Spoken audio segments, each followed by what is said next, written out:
नरेंद्र मोदी आज वाराणसी मतदारसंघासाठी उमेदवारी अर्ज दाखल करणार आहेत। मोदींचा उमेदवारी अर्ज भरण्यासाठी एनडीएच्या मित्रपक्षांच्या प्रमुख नेत्यांना सुद्धा निमंत्रण देण्यात आलंय।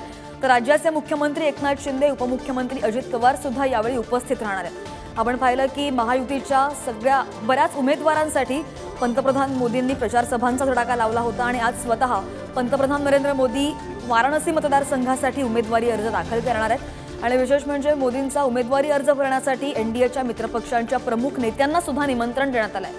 आणि यावेळी राज्याचे मुख्यमंत्री एकनाथ शिंदे आणि उपमुख्यमंत्री अजित पवार सुद्धा उपस्थित असणार आहेत।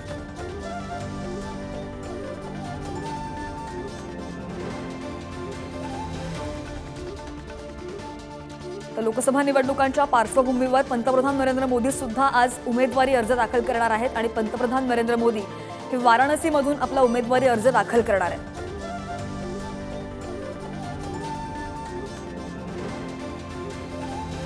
अनेक मतदारसंघांमध्ये फिरून पंतप्रधान नरेंद्र मोदी यांनी महायुतीच्या अनेक उमेदवारांसाठी प्रचार सभा घेतल्या। आपण पाहिलं आणि त्यानंतर आज नरेंद्र मोदी स्वतः वाराणसी मतदारसंघासाठी उमेदवारी अर्ज भरतात।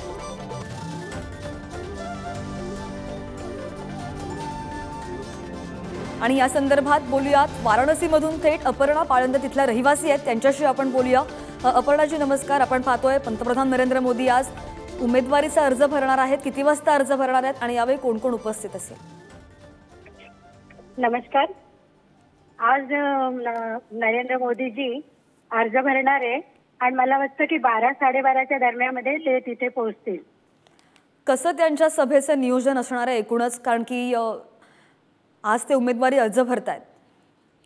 हो, तर इथे तर खूप व्यवस्था व्यवस्थित झाली आहे त्यांच्याकरता आणि सगळं सुलभ करून दिलंय त्यांना आणि त्यांनी पण आमच्याकरता सगळं सुलभ करून दिलंय।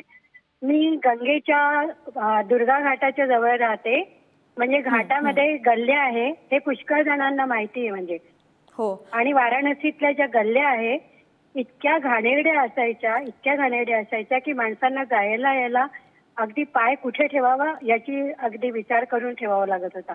पण आता इतकी स्वच्छता झाली आहे आणि घाटावर सुद्धा खूप स्वच्छता झाली आहे, गंगेची स्वच्छता झाली आहे। रिस्ट्रिक्शन्स लागले की कचरा फेकू नका, तुम्ही हे निर्माल्य फेकू नका, अशा सगळे रिस्ट्रिक्शन्स लागले। त्याच्यामुळे लोक म्हणजे अगदी थोडे सभ्य झाले असं मला वाटतंय। हो, पण ही स्वच्छता जी आहे ती फक्त निवडणुकीपुरती ठेवण्यात आली आहे की नेहमीच वाराणसी? नाही, मोदीजी जेव्हापासून शासनमध्ये आले तेव्हापासून त्यांनी हे जे सफाई कर्मी सरकारी होते ना, तर त्यांना काय होत होतं की रविवारची सुट्टी आणि येतील तरी 11च्या आधी येणार नाही। पण आता असं नाहीये, सरकारी असतीलच याची मला काही कल्पना नाहीये, पण त्यांनी ठेके दिले। त्याच्यामुळे काय झालंय की गल्ल्या 2 वेळा झाडल्या जातात, 2 वेळा केर उचलला जातो, संध्याकाळी रात्री केर उचलला जातो, रात्री झाडू लागतो।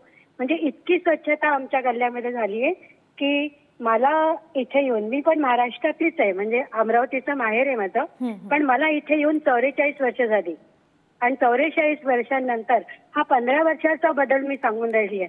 आणि त्याच्या आधी अगदी मी रडूच द्यायचो, अगदी गल्ल्यांमधनं चालायचं म्हणजे अगदी डोक्याला टेन्शन यायचं। नक्कीच अपर्णाजी, धन्यवाद। तुम्ही पुढारी न्यूजची बातचीत केलीत त्याबद्दल।